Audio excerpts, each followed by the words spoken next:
Hello, my name is Joe Acosta, and I want to welcome you to the channel. Before we get started, I've got a lot of good feedback from a lot of the people watching the videos, and I thank you. One of the things we're going to talk about today is we're going to talk about healing. We're going to talk about healing. The reason we're going to talk about healing is because today's believers can really be split up into three groups. And we're going to get into those three groups, and we can see those three groups within the Word. Now, a lot of people kind of believe that we just follow the Word and that's it, but there is perspectives. And the perspectives of the Word is what causes our perspective. Because a perspective is a choice. We can turn around and see, well, let me see how I see it. Let's see how would they see it. How would my wife see it? How would Christ see it? How would the disciples see it? We can go around the room, but if we think that the perspective is the same, then we're going to get lost. Now, we can use a perspective that is going to arrive at the result, or we can use a perspective that arrives at no result. That is what we're talking about. Now, you often hear me say that we are created in the image and the likeness of God. Why do we think that that ever stopped? See, if we take the fall in the garden and we think that God is making all of creation and he is making man in his image and in his likeness, and then the devil comes in and screws everything up, and now God's left to go like, wow, my whole plan just got messed up. I'm going to change gears and go to plan B. Now I'm just going to have to try to save these guys. They're going to keep reproducing, but I'm going to have to try to save these guys, and he throws plan A out the window. No, plan A is always in effect. We just don't see it. One of the things we're going to talk about is the woman that touched the hem of Jesus' garment. The reason I say that is because you have the woman who got the miracle. You have the crowd that is touching Christ. They're all touching Christ. The Lord says, "Who touched me?" And Peter's like, well, everyone's touching you. How are you going to say who touched you? Everyone's touching you. I felt virtue go out of me. Now, there is a crowd that is touching him that aren't getting the miracles, and they're not drawing on virtue. And then there's a crowd that's at home. They think they already know. They got this one figured out. They are satisfied with where they're at. Let's break up that crowd. Before we break it up, let's combine it. Because in America, as an example, the average person is taking 7 medicines. 7 medications. That means that out of the Christian population, chances are the average person is taking 7 medications. Okay, now by his stripes, we were healed. That is a fact. And now if you look around amongst the believers, you'll find believers taking, on average, 7 medications. Do we really understand what is happening? And the answer is no, we don't. Just like you had the three groups of people at the touching, where the woman touched the hem of Jesus' garment. Amongst the believers, we have a group that thinks they got it figured out. And the way they are, it's just okay. They're satisfied where they're at. You have another group that's a little bit smaller. It's quite a bit smaller. That hope.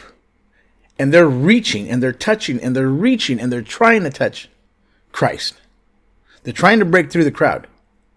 And there is a crowd because they're on the way to, Christ is being drawn to raise Jairus' daughter that is either dead or going to be dead.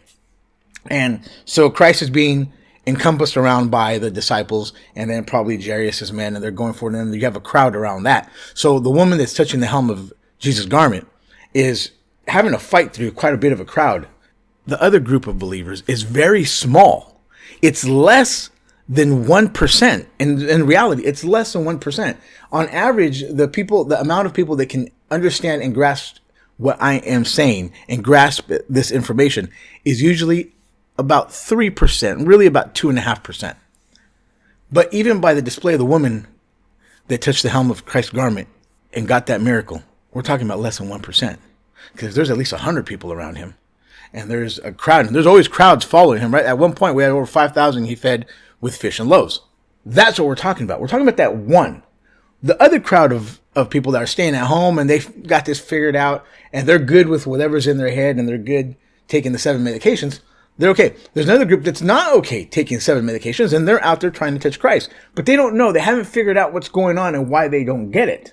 And then there's the woman who figured out why she got it. When we evaluate what is being said, we understand why she got it. Before I go on with this, let's say you will hear people say that, where the Apostle Paul spoke and he said the gifts will cease, miracles will stop. You don't understand. Again, let's take a perspective. A gift. Christ in you, the hope of glory. You are created in the image and the likeness of God. Do we even know how the soul operates? Do you even know how your mind operates? God gave you a mind. It's not your brain. If you think it's your brain, well, then you're going to the crowd that's staying at home that thinks they've got it figured out. Christ in me, the hope of glory. In there. Everything I need is in there. The easiest way to put it is that a gift is when God takes one of those out and sets it in my hand. And he takes another one out and he sets it in my hand. And he goes over there and he takes that person, he takes 1 or 2 out and he sets it in their hand. Now they're using it, but they don't know exactly how they're using it. They don't understand the function behind the gift. They don't understand what's working and what's everything. There's always something working, right? What we're talking about is the radio turned on, and I understand the radio, but I do not understand how the waves are going across the air to the radio, where the radio is picking up these waves and then speaking a sound to me from somewhere else in the world. That is what's going on behind the scenes. When I understand what is going on behind the scenes, the gift is no longer a gift. I know how to operate, and I can start operating what we normally would call in the realm of believers, different gifts. I can operate it now. I know how to use it. I went to learn how to be a mechanic, and I learned how to use all the tools. And so I began to miracles. Miracles will stop. Miracles will cease. A miracle is a word to describe an occurrence, something that took place that we can't explain. That's what a miracle is. We can't explain it. Our best explanation is God. That's our best explanation. We have to understand that we live in a three-dimensional world. We can speak in subliminals all day long, and we will never be able to describe the goodness of God. I'm sure you can agree with me on that. So now, once we understand what is taking place behind a miracle, it's no longer a miracle because we can explain it. When you take that perspective that miracles and gifts are going to stop, you also denying the function that you were created in the image and the likeness of God. God is omnipresent. We don't even grasp the idea of what that is. This is why I say, when Christ came, he chose men that were outside of the religious groups. He didn't come up to the Pharisees. The Pharisees were the authorities on what we would consider the scrolls, the word of God. What did the Lord say? You've made my word of no effect. We say the scriptures because we believe that in them we're going to find life. That's not how it works. We start to find life by questioning why something works and why something else doesn't. That's how you arrive. So you can tell somebody they can do something. Like, for example, if you have a problem, if you have a disease in your body, and you really want to get rid of it, and you're serious, and you're willing to do exactly what I'm telling you, you can get rid of it. Absolutely. You get rid of it because you're going to learn how to take on that by his stripes you were healed, but you have to want it. You have to want it so much that it's always on you. And it's not going to just come like that. It's not easy. It's like the pearls, right? Don't cast your pearls before the swine. Well, it's like the pearls. Those pearls didn't come just easy. We weren't walking across a field and then started just picking them up off the floor. That's not how it works. Those miracles are there for us. All sorts of miracles are there for us. Now, the biggest problem, the reason Christ doesn't choose disciples from the religious group is because they're already inundated with information. They already have a perspective that's went in. But that's not the problem. When it goes into our conscious mind is one thing. Guard thy heart with all diligence, for out of it are the issues of life. The issues of life. Listen closely to what I'm saying. When I take in a belief, when I go to a friend's Bible study and he explains the word in the wrong way, or he explains something, he's going to explain it the best he knows how. He's doing the best they can.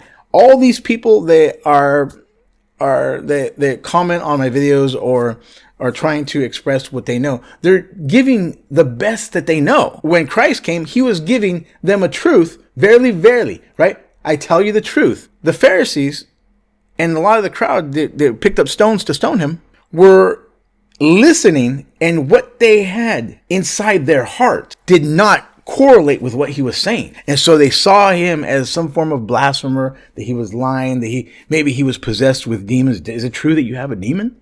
Right? When we start to really examine these things, when we take that information, we're inundated with the information. Have you, let's say, you're talking to somebody that went to college for medicine, and here you have grapes, and grapes will fix that problem, that disease. And you can tell them, but they're not going to really take that in. Now, you've talked to somebody, we've all talked to somebody that thinks they know something. And when they hear that topic, their mind rushes to the end of what they know. It just flows right down like rainwater, right? When it rains, the water takes a path, or if water going down a hill. If water is going down a hill, it carves a path.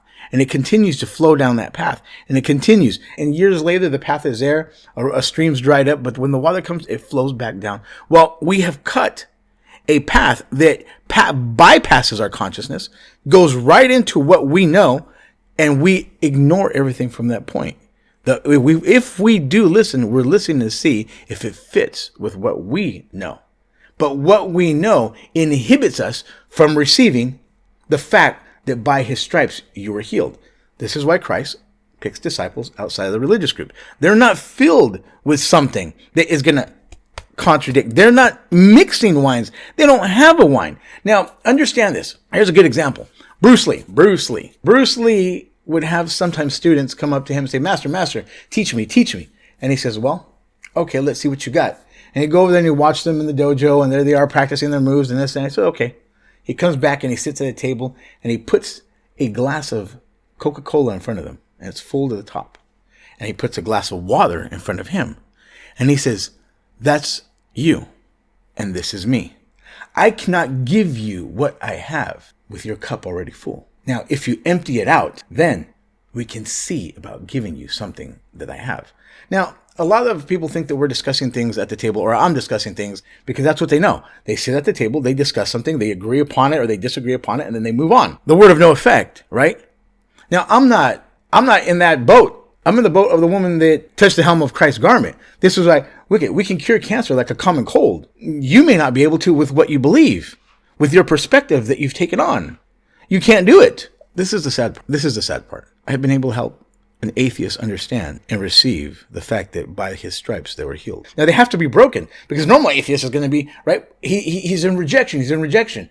But when they are broken, when they are facing death, same with Buddhists, same with Hindus, and they'll accept it faster than a believer. Why is that? Because they don't have that whole understanding of the Word of God in a different perspective that they cannot let down. It's very difficult to lay it down. The heart is deceivingly wicked above all things. Who can know it? See, we understand that the woman, a lot of times people think that she was so humble, she was down there. She is ceremonially unclean. She's been bleeding for 12 years. She's tried everything. What's one of the things that she had? She was determined. She was dissatisfied. See, dissatisfaction is a creative state. The people that are at home, the believer that thinks he already got it, he's in a satisfied state. He's okay being sick. He's okay taking the medicine. He's okay with the problems. He's learned to accept these things. You don't have to. These things that we get, these diseases that people get, is a gift operating in reverse. Now, we'll blame the devil. If you blame the devil, you automatically lose the lesson. What did the Lord say to the man that was on his mat for 30 years, right? He's near the pool, and somebody steps down before, when the water stirred, somebody steps down before me. And he says, do you want to be whole? Pick up your mat and walk. And what is going on with that? Most people are right there like that man. They're okay. They've accepted the idea. But when Christ heals that man, What does he say? He finds them later. He says, you're well now. Stop your sinning, lest something worse come upon you. The healing came in, but the man's thinking did not change. He got enough from Christ's words to receive the healing, but he did not get enough to change his way of thought. The pattern of thinking, like that little stream that's dried up, was still there directing the same flow. A lot of times believers really don't. That first crowd that's at home that thinks that let's look at everything, because we have to look at everything. If you just take the word and you just look inside the word, you're never going to get it right. You're never going to. That's what the Pharisees did. That's what the Sadducees did. They never got it. There's some people among those group that still wonder. They're asking questions. It's Nicodemus. And he didn't do it in front of everyone else. He did it quietly, away from the crowd, away from his people. As long as that continued pattern of thought is there, as long as a person... See, and the thing is, we're programmed. We get ourselves programmed into a way of thinking. We get beliefs. And as long as that belief is there, it will flow down. The water will flow down. When it rains again, that dry stream will flow right down, right to the end. And that's what is happening. Like I said, as long as that's there, you cannot receive it. The word believe is stronger than we run over. And I say run over because we run over it. Believe means that I have formed the thought of a certain thing. Our belief system is based off our evaluation of something. And frequently, if we reevaluate what we believe, our belief about something will change. We'll take in new information. We'll understand things in a different way. We'll take on new perspectives.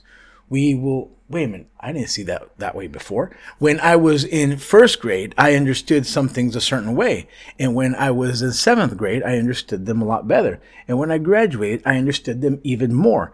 And when I was younger, I saw life a certain way. But when I got older, I saw it a completely different way. I was young and a babe, and now I'm not. So that is belief.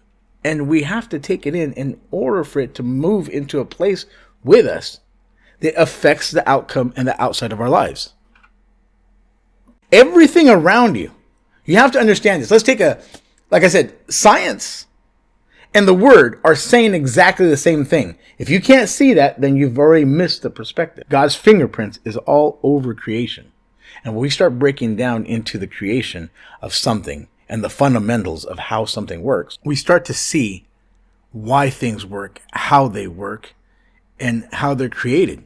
We can all look at a car, and a lot of people will see a car, they'll drive. As a child, we look at the car, we see it, we know it's going, but we don't understand how the engine works. We don't understand how the transmission works. We don't understand how the transmission is functioning inside in order to provide power to the rear wheels or to all four wheels. We don't understand that until we dive in to the fundamentals and start to break it down. Some people don't believe in miracles. They believe that all the gifts and all the miracles are stuff. What do you think a placebo is? A placebo is fake medicine. And a placebo will often work 75% of the time, 80 times, often better than the medication. And it's fake medicine. So what worked? Belief. The belief that that medicine was true, and the belief that what that doctor said was true, that this would fix my problem. And because they took that in, it was embedded within the heart because they trust doctors. The problem went away. All things are possible to him that believes. The Lord, when he said that, it's still going. As long as a placebo is working, that is still working. All right. So the idea that we don't see gifts and miracles and all those things is a lie. It's just it's a lie, not because the person's trying to lie, but it's a lie in the sense that it's not the truth. It's an incorrect perspective. And unless we keep searching, we're not these truths. We stay somewhere on the side of the road at home while Jesus is walking through. We don't even recognize. You'll often hear me say where Christ says, you don't understand my miracles. He's talking to Pharisees. You don't understand my miracles. The things that Christ said ring true from the moment he said them all the way to the end. We can see it over and over. When we look at nature, when we look at all of nature and we look at all of creation, every single thing is a thought in a visible form. That's what it is. It's a thought in a visible form. God had a thought. He spoke it into existence, and it took that form. What's one of the first laws of quantum physics? Nothing happens without a thought in it first. That is hard for anyone to understand. That is hard for atheists to accept. And unless we keep searching, we're not going to find. That would be hard for certain groups of Christians to accept. But it's the truth. Because the more we dive in, the more we understand, wow, this was by intelligent design. Someone had to be thinking about these things. Someone had to have a way of putting this together. There had to be a thought. Everything you see around you was first a thought in someone's mind. And then that thought was expressed outside. We don't understand those things. If we start looking at science again, you're not creating the image and likeness of God. You have 11 million kilowatt hours per body pound locked up in your being, in the atoms of your being. 11 million kilowatt hours per pound. You're like a walking nuclear power plant. Why do you have that? Why? See, God understands, which we don't understand, because if we stay back on just looking at only the Bible and we don't look at the facts of creation around us, and we just, what do you say? Look at the stars. Look at the birds. They all tell you about me. We don't understand these things. And in order to be an atheist and a non-believer, we have to be able to look at these things and then reject these things. We don't want to accept, because this part, the information that I've taken in, I have to drop it off. This is where he says you have to put new wine into new bottles. I can't put it into the old bottle. If I start to try to put it into the old bottle will burst. It won't. You cannot. It won't work. This is why the Apostle Paul says, look at the Apostle Paul was a Pharisee of Pharisees, right? He learned with that group. He had to lay down what he learned about the scriptures, everything he had learned from the time of Moses' writings all the way to that point. He had to lay it down if he wanted that. I had to lay down this for this. And many cannot lay that down. That's why Paul was still persecuting Christians. There's a lot of believers that are on the outside like an atheist. And when it resonates and it hits that part inside, we want to speak. We want to say something. It gets up to fight. It's enmity. You understand enmity? I will put enmity between your seed and her seed. Enmity is that part that says, no. And it wants to fight it off. And that's what that part does. The heart is deceivingly wicked above all things. Above all things. That means here's the devil. Above all things. Who can know it? It takes on a mind of its own. And when we have to be very careful of what we take in as a belief. When we are listening to our friends talk about their problems and we start to become empathetic of those problems, we are taking in a belief. We are feeling it. We are taking it in. That part of the heart is almost like another person that's sitting there listening. It's almost like a child, but it has a lot of control. And when it takes in an idea, when we take in a belief, good or bad, it adds it in. You ever been driving down the road and you're the passenger and it looks like there's going to be an accident and you step on the brake? You, as the passenger, are trying to step on the fake brake. Okay, it's like that. And we know it functions. Here's why it functions. You ever watch a scary movie and you're watching the scary movie and then all of a sudden, you know it's a movie, but you jump, right? It's jumping. It's the one that's jumping. It's not you consciously. You already know. You've seen this movie 5 times. And every time that part goes, you still jump. It's jumping. PTSD, when a person has suffered something. When a person has suffered a horrible thing, it imprints on their mind. And when that part of mind begins to think that that's going to happen again, it jumps up and it tries to save you. That's what's happening. It's trying to protect you. And like I said, it takes in a belief and it acts on something. When we go in automatic, it's functioning. When you drive, you don't have to think about the road. When you text, you don't have to think about it's functioning. And we don't understand these things. Talk to the people. Those that wanted it were drawn to him. Those that wanted to have the debate didn't continue really following with the crowd. They followed only as long as to see what they were matching. They had an idea of the truth. Sometimes we can't see. There was a man, let me give you a better example. One of my teachers, he would go to a prison to go speak. And there was in that prison a man that was serving life. They had done a robbery. 2 officers got shot and he was serving life. And if the officer had died, they would have hung him. There he is serving life. And here's my teacher going in there to speak once a month to go talk to everybody. And everybody had to be able to, everyone that wanted to listen could come in and listen and eat donuts and the rest of that. Now, this prisoner that was serving life, in his first 7 years, when my teacher arrived, his first 7 years, he was in the hole, solitary confinement, For his first 7 years in a row, he came out once a day for 1 hour and then back into the hole. And a lot of the other prisoners were afraid of him. And my teacher was even felt some fear. Like, yeah, this guy could kill me. And he would sit there and eat donuts and sound like an animal is what he said. And one day, the guy would sit there and mock, well, my teacher's talking, sit there and mock him. And, yeah, right, this is a bunch of crap. Yeah, this is a bunch. And that's what he would do. And just laugh. My teacher walked up to him one day and says, you have to be one of the stupidest people I know. I could teach you how to get out of here. Now, that's a truth. If you understand how miracles work, how you were created in the image and the likeness of God, tell me, what is the image and the likeness of God if you don't believe? You have no idea what that is. We do not focus on that aspect. It's right there. And in the image and the likeness of God, which we cannot explain because we do not have the words to explain. We can speak in subliminals all day long. In there is a whole mess of goodness. And that goodness is waiting to express itself on the outside. That's what Christ in you, the hope of glory, is. That hope of glory has to come to the surface. The guy listened up and he listened to what my teacher had to say.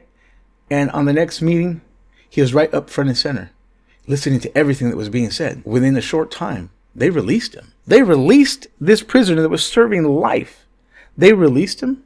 While he was in prison, his wife had a child with somebody else. That man was released with my teacher, went to work with him, became a phenomenal guy. Everything changed about him. He got back together with his wife and he raised that little girl as his own daughter. And he worked with my teacher for the next 34 years. That you can't do that when you think that gifts and miracles and all those things went away. You can't do that if you're in the crowd that stayed at home. You can't do that when you're the crowd that's trying to teach. You're touching Christ, but it's not happening. But you can't do that if you have the perspective of the woman that touched the hem of Christ's garment. Where is she? Your faith has made you whole, is what he said. What is faith? Faith is the belief, is the understanding that if I do this, she was determined. If I do this, this is what's going to happen. If I do this, this is what's going to happen. It's a guarantee. I know I do this, this happens. And that thought is in the mind. And that thought takes place within the heart. And when that touch happens, boom. Because why? A new thought was carved into the soil where the rain and water used to flow down the stream. A new road, a new wine, a new thought was carved into the soil. And the water took that route this time. And until that happens, you're not going to get it. And until that happens, a lot of people aren't going to get it. But for those of you that want to learn, and those of you that want to continue to grow, and those of you that have been searching, why does he choose the disciples? They're not inundated. Also, they're searching. Some of them ran off and found their friends. We found the Messiah. Come with us. Come with us. We found the Messiah. Why? They've been searching for him. They've been waiting for him to arrive. And those that are seeking, which are out there, are waiting. They've been waiting, and this is it. I am not going to do nothing for you. I can teach you where you will learn these things for yourself. You will learn these things for yourself. Here's the sad part. Now, that's not what I'm doing, but here's the sad part. That oftentimes you have to charge people for the lessons. Why? One, you have to charge them for the lessons because that is how you get all the people that want to talk and say something. Get out of the way so you can just continue on the course of action of what you're doing. Because they don't have something that's worth money. So the first crowd, the ones that stay at home, the ones that falls away. The ones that are wanting to talk, that falls away. First group falls away. And it draws out those that really want it. Because those that really want it, God supplies all your needs. God supplies all our needs. I make a decision. And that decision is very important. Without a decision, nothing will take place. Oh, I learned that as a child. When you make a decision, you open up the heart to start to take in something that wasn't there before. This I will do. This I'm going to do. I hope you learn something. I hope you benefit. Like, share, subscribe, because the likes and the shares and the subscribes, they help send this message to other people that are like you, searching also. They're searching also, and sometimes they're about to give up. If you search hard enough and if you stay focused hard enough, God will bring you to it. I learned that lesson because God brought me my answers, but I did not find it and I did not see it because I had already thought that I knew. I was like that guy on the guy that came up to Elisha, and he was on the horse and he wanted to be cured of his leprosy. And Elisha said, hey, jump into the Jordan River 7 times. I know that. A lot of Christians, when they ask me for help, I can explain to them what to do. And they'll, I already know that. No, you don't know that. Because if you know that, you have a result. The result says you know that. It's not known until it shows up. Why do you think God made us as a 3-level being? God is Father, Son, Holy Spirit, right? You have a mind. You have a soul. You have a physical body. We're the same. Now, the reason we are made that is because when we take in the correct thought and we believe, that's why it says you have to believe. Those that believe in the works that I do, believe. All the other things that anyone can do, I don't have to believe that. I can just do it. I can see it. I can do it. If we're talking about making chairs and porches, we can do that. If it's talking about taking the message, I don't have to believe to take the message. I know that I can do it.